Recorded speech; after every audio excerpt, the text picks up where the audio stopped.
нархи арз. бонки миллии тоҷикистон бо мақсади ҳисобгирӣ ва пардохтҳои гумрукӣ қурби расмии асъори хориҷиро нисбат ба сомонии ҷумҳурии тоҷикистон аз 16 август муқаррар намуд. тибқи нишондоди бонки миллии тоҷикистон арзиши пули русия дар бозори арзи кишвар 100 рубл 16 сомониву 35 дирам қимат дорад. тибқи иттилои бонки миллӣ дар бозори арз 100 евро 1047 сомониву 4 дирам нарх дорад. асъори амрикоӣ бошад 100 доллар 1025 сомониву 91 дирам арзиш дорад. нархи нафти хом. нархи миёнаи фурӯши ҳар бушка нафти хоми таҳвили моҳи оянда дар биржаҳои Intercontinental Exchange ва Braingrad Futures London 95 доллару 17 сент муомила шуд. нархи миёнаи ҳар бушка нафти хоми таҳвили моҳи оянда дар биржаҳои New York Mercantile Exchange ва Lightswitgrad Oil New York 89 доллару 39 сент муомила шуд. қурби тилло дар биржаҳои Лондон субҳи имрӯз 1780 доллару 53 сент барои як унс таъин шуд.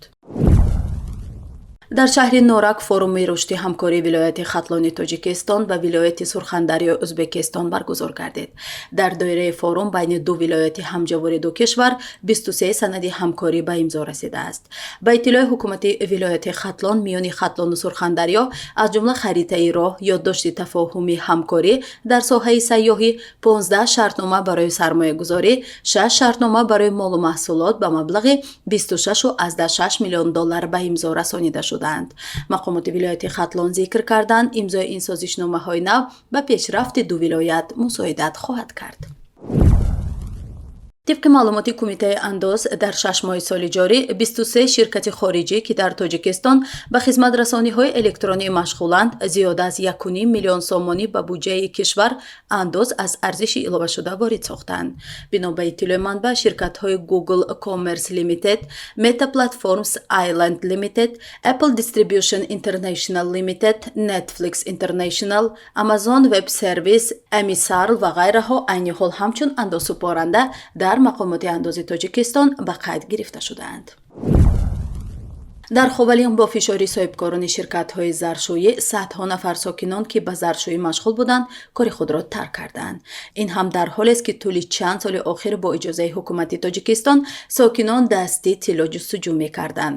пас аз он ки ширкатҳои бузург ҷойи кори сокинони оддиро танг карданд, аксари онҳо аз набудани ҷойи кору даромад ночор дар ҷустуҷӯи кор ба Русия раҳсипор шуданд. дар ҷамоати шуғнови вилояти Хатлон яке аз конҳои бузурги тилло ҷойгир аст. ҳоло дар он ҷо 6 ширкат бо техника ба ҷустуҷӯи тилло машғуланд. ин ширкатҳо сокинонро намегузоранд ки бо таври дастӣ заршӯӣ кунанд.